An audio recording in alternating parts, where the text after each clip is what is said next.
All right, hello. My name is Aaron Nobles, and I'm going to be covering the review for Liverpool FC and just giving my 2 cents on my thoughts on the club's performance in the 1920 season. Uh, I don't really like to do grades, but if I was to grade our season, as crazy as it sounds with the European campaign, I'd give us an A minus. I mean, yes, we're the defending champions of Europe, and well, not anymore. As of yesterday, Bayern Munich won, but we were the defending champs, and we got out early in the round of 16, right before the coronavirus happened, and it wasn't the brightest thing, but I'm not gonna look past and then 30 years of hurt, and finally winning a Premier League title. First time in 30 years, we got 99 points. Very close to breaking the points record. I'm still kind of mad about that loss to Arsenal, but it is what it is. I can't complain. 30 years of hurt. We ended it. Klopp ended it. I watched him build this team from the first game against Tottenham in mid 2016, I believe. Correct me if I'm wrong. Yeah, Premier League title, Super Cup, Club World Cup. Can't complain. I gotta remind myself to buy one of the kits with the Club World Cup badge on it. Looks really nice. But yeah, our best player this season, I'd have to say Jordan Henderson was our best midfielder. Van Dijk was our best defender. And Mane was our best attacker. Now, if I had to choose a player overall, it's kind of hard because they all very important in their roles and their leadership on the pitch, and just Mane having very important goals for us at very important times. But I had to give it to Henderson. I mean, his performances aren't ones that you'll see necessarily on the stat sheet, but you just gotta watch him and just see how Liverpool play without him to really just appreciate him more. It's something I had to learn to do over the years. But yeah, can't complain. If hopefully we get Thiago, and he was my second pick for man of the match other than Neuer in the Champions League final, and I can't even imagine what he'd do in that midfield. And it looks like Wijnaldum might leave on a free next season, so hopefully we can bring Thiago in, and we need that extra element in our midfield. I think we got a bunch of workhorses. Keita, he was our best player after the coronavirus break. After that, he was our best player, and he was pretty much our most creative force, which I always knew since his debut in 2018 season. Until he got injured, he just couldn't stop getting injured. So hopefully those days are behind him, and he can just keep continuing to be that creative force. But I really love Thiago in this midfield. It'll give us more options, and hopefully we can repeat. It's crazy that I'm saying repeat after 30 years of hurt, but hey. As a Manchester City fan, yes, this season was disappointing. Finished where we did in the Champions League and the Premier League. But going forward, I have nothing but high hopes for the side.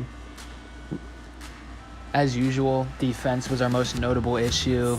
Struggling to find somebody to play with Laporte has been a real big problem for us, but bringing in somebody like Nathan Ake, who I'm very high on, shows a lot of promise for the future. Offensively, we still had a very productive season. Raheem Sterling had another 30-goal year. Aguero was a Golden Boot contender before his injury. I'm looking for Gabriel Jesus to step up into a really crucial role for the side. And Mahrez got a lot more game time this season. Play with momentum. He looks good. Looks very good in the right wing.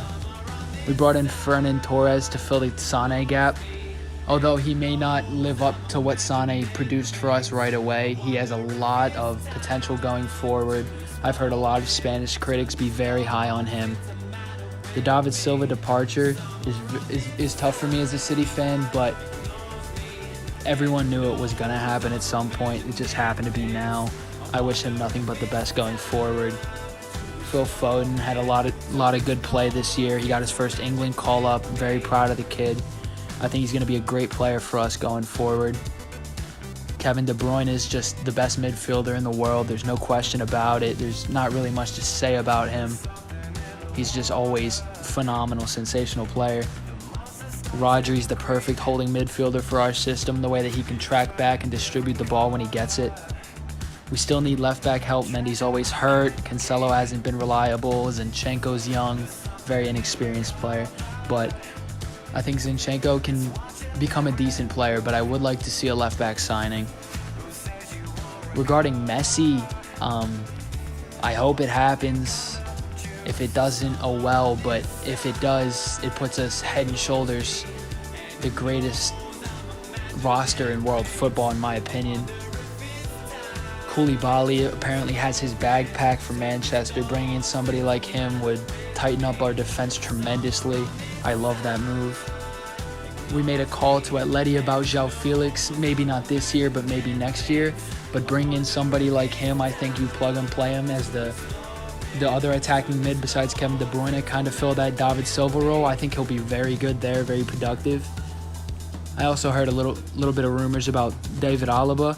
I think signing him gives us a lot of help in defense because he can play left back, he can play center back. He's proficient in both. He's a good passer of the ball, very smart guy. In the Lyon game that we lost in the Champions League, Pep had some tactics that were definitely questionable, I thought, coming out in the 3-back the way he did. But going forward, I put my full faith in Pep to lead this team to at least a Champions League and a few titles in the Prem, maybe even a treble. Other than that, Manchester is blue, and it will be blue for the foreseeable future. I'm looking forward to next season. Hey everyone at the Football Block, this is your boy Chris coming at you live from Southern California. Hopefully you guys are staying all safe and all good wherever you're at in the world, wherever you're watching the Football Block. And this is my season in review of Liverpool. So, Champions of England finally, for the last 30 years of not having a trophy since 1990. It's a great feat. Honestly, it feels great, it feels wonderful. As a fan, I can honestly say that it's probably the best thing that we've had in the last couple of years, seeing where, financially where we were back in 2011 and whatnot. But yeah, my season in review.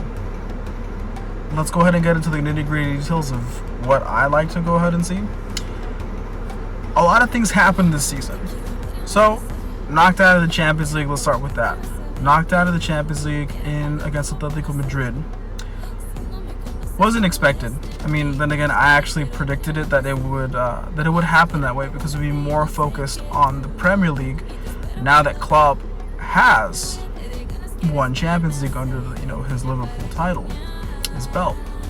But seeing that game made me think about one thing, and I had a flashback to almost 2 years ago. Well, actually 2 years ago, and thy name is Loris Karius. Having a backup goalkeeper is one of the things that I feel where Liverpool needs to absolutely improve on.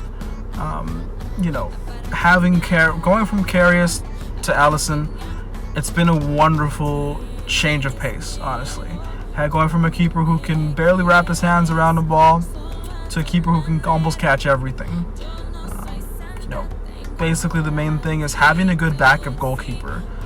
Seeing how Adrian performed in this season, it was actually really interesting to see how Adrian developed into a team where he's not used to actually being, put a lot of pressure on. He's used to getting scored on and whatnot at his time at West Ham. But that's something we need to improve on. I mean, I understand his heroics in Istanbul during the Super Cup against Chelsea, penalty save, heroics, basically repeating the same thing from 2005. But I think a lot of his performances, not only in the Premier League, but also during the Atletico Madrid game, it wasn't solidifying enough. It reminded me of the 2018 Liverpool, where everything was solid up front, small errors at the back or even small keeper errors, which myself as a goalkeeper, I definitely understand where, it comes all into play to have a great keeper. I mean, I understand that your defensive line is probably the first line of defense, but having a strong keeper, even if it means having a strong backup keeper, means a lot to a team and the connectivity and the wholeness of it. I feel like Adrian he's okay in the sense that he's up for the challenge, physically, emotionally, whatnot. However, I feel like we need to go ahead and we have stronger options to look for in a backup keeper. I mean, I understand that we have our youth academy, but they're still too young in order for them to have more pressure on them, which is going to cause more mistakes. I feel like buying a keeper who's currently sitting on the bench at each of their respective teams would be great, but one that can actually fare up against some of the bigger names in the world. Adrian has never, or really hasn't, up until recently, but he never really has the experience to go ahead and play against bigger teams like Atletico Madrid, against other teams that he sort of messed up against. But I say we go for someone who is dependable, reliable, someone who knows and has the experience up against bigger teams, and being able to know what it is to have that pressure. I think him being his first year, I feel that he went through a lot basically in comparison to where he was at West Ham. West Ham going a mid-table team, not really much to expect from there. Maybe an FA Cup, something like that. But the pressure of the Super Cup, the Champions League, and bigger things that we chase after win respective titles. That's where I feel like he lacks experience. We need a keeper that can not only fare well in domestic competitions, but also in case if Alisson gets hurt again, which it's never really secure with injuries. And if you have someone who's a backup, it's great. But I feel like it's one of the things we need to work on. I think one of the guys that I would get, to go ahead and come back with us, or bring or sign him on, guys like Alphonse Areola. I'm a little biased towards him, mainly because of the heritage and the nationality. But I feel like he's a great backup keeper, and he's been a backup keeper for a long time. If it wasn't for his breakout at Valencia, where he actually had some starting time, he'd still be on the bench. Going from little teams like RC Lens and going to PSG, being the backup to Kevin Trapp, and a bit of uncertainty during the reign of Thomas Tuchel and what's his name, Unai Emery. Yeah, and Unai Emery basically almost benching him for a different situation. I feel like it's the same with Zidane, where he's basically beaten out by a better keeper, but he wants to fight for that number one position. And honestly, with all opinion, all bias set aside, I feel like his performances, like example on an international scale against players from multiple clubs, like when his heroics versus Germany, I feel like it sets him apart a lot in terms of being that number two and that backup in case if anything happens. I mean, I would want to be able to take other starters from other teams because they would kind of lose, but themselves and their skill. But I feel like him, if we're really going crazy and going fan speculative here, but like someone like Andre Onana, he's probably one of the best keepers that are in the times right now. Training under Edwin van der Sar, like I believe I said in a past video, where him training under Edwin van der Sar is probably the best thing that could happen to you. It's like it's like as if, let's say, Casillas were to train me. It'd be a wonderful experience. You're learning from one of the greats, so I feel like in case if anything happens, it's another thing. Another thing that we saw that we lacked a lot this season was our squad depth in terms of the defensive realm. We rely a lot on the partnership now that we've lost Lovren and he's gone to, I believe it's Zenit St. Petersburg. Zenit, I think. We've lost a little more of the depth that we need in our system. I feel like relying too much, like example, I'm relying on Milner as a backup right back. I mean, even though he basically started off as one, having to rely on someone who doesn't necessarily play the role or hasn't played the role in a long time is a little detrimental to the way your team operates. And having enough squad depth to be able to cycle everything out, having at least two sets where you can at least say, well, I would like to switch it up here, have a great A team and have a great B team. I notice a lot, especially in the FA Cup, where the front line would struggle, especially when in competitions like combinations of Origi, Minamino, you know, everyone that has been up front, these combinations don't exactly work. And to someone like myself, who essentially would like to see them win every single game, and more than likely to other fans around the world, it doesn't seem logical for us to be able to not cycle out, have a better squad depth. I understand, with the injuries of, Alex Oxlade-Chamberlain and others, like Jordan Henderson getting injured towards the last half of the season, Joel Matip in the back, it's players that create these roles that you want to fill in, It was kind of uncertain sometimes where the partnership out back with Van Dijk would be, solidified. He would work with Matip, he'd work with Lovren, he'd work, with Joe Gomez, and it's not really solidified to the point where we can say, I have a back four, and I can rotate that out for another back four that's about the same. I noticed that a lot of the games carried on with maybe a lot more of, fatigue is probably the best word, fatigue of not being able to cycle out every single player. I understand Klopp, he makes teams into great teams, but seeing what he did at Dortmund is turning essentially a squad that it wasn't the best or the underdog, basically. That's what he's capable of doing, and I feel like he should give more experience and time to those that are basically, getting signed on. I didn't see Minamino on for much, and him, with Salzburg, I think it was, with Salzburg, who we played with last,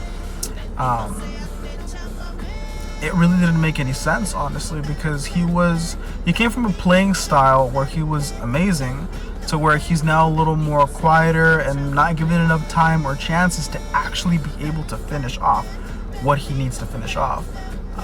Great player from what I've seen, but he needs a lot more chances and a lot more experience and that confidence and that vote from Klopp.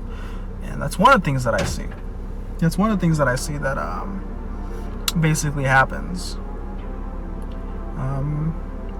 Another thing that I would basically say would be a little more confidence. Yeah, sorry, that kind of threw me off a little bit. You're stuck inside of the car, but definitely another vote of confidence, and that's probably one of the things that I've seen so far. Other than that, pushing strong. Some of the losses were more evident, especially against Watford. Basically bottom of the table team. It's embarrassing on having not only be knocked out of the Champions League, but also not being able to equalize Arsenal's invincible season. It shows sometimes where you have holes where there shouldn't be holes, but it definitely shows, especially in the last couple of games. I understand, you win. We won the title essentially games before the season even ended, but I feel like that shouldn't have happened. Really, the loss against Watford should not have happened. Obviously we're used to basically beating Watford, 4-0, 5-0, stuff like that. But I personally feel like it shouldn't have happened because it showed a Liverpool team that was complacent with what they had done. Had this basically been last season, where it was a 1-point difference, it would have made a difference. But, I feel like Liverpool got too comfortable to the point where they were just coasting and not exactly being where a Liverpool team or a Club World Cup winning team needs to be. The expectations that I have for this season, not only basically improving the kits with Nike, because those things are kind of bad, honestly, in my opinion. Maybe we could do a kit review later, but improving those holes, getting a backup keeper that's worth it, staying focused, and having enough squad depth to be able to rotate in and out, Champions League, FA Cup, League Cup, everything. That's basically my season in review. Other than that, I can't think of anything else, to say about this Liverpool team. great, wonderful, good job, guys, for bringing home a title after 30 years. Really appreciate it. All the fans are happy about it. But yeah, thank you guys, and hope you all stay safe and whatnot.